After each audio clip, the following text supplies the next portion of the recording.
Sabay-sabay. Ayos sa kids. Pag tinuro ko si kuya, ito. Okay, go.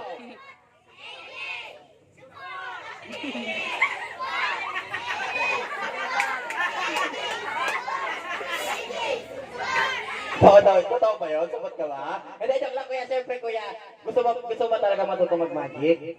Opo. Apo, dahil sa gusto matuto mag-magic ni kuya, ayan. Kayo nung Pokemon to, gilid ka muna dyan. Okay kuya, straight na kuya, kamay sa likod. Ayan, kamay sa likod. Okay kuya, walang gagalaw. Okay, quiet lang kayo. Tuturuan na mag-magic si kuya. Okay kuya, ready ka na ba? Opo. Ready ka na ba? Opo. Ayan, okay, dahil sa ready na si kuya. Kids, kuya, tingala. Pikit. Ayan, walang gagalaw, kids, ha? Ayan, okay, kids.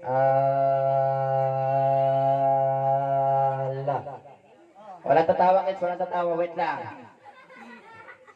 Tingala lang, tingala. Seryoso. Ayan, okay. Ano ba gusto mo, kuya? Ibon. Ibon. Ayan, manguhuli tayo ng ibon. Tingala. Pikit mata. Okay, kids.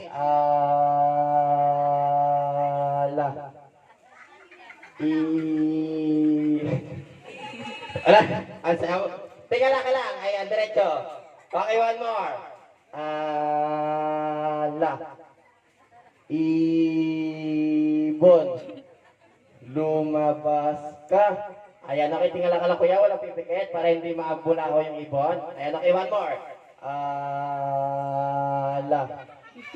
Ibon. Lumabas ka. Ayan, okay, kids. Huwag ka makulit, nahuli ko na yung ibon. Ayan, okay, baka makakas.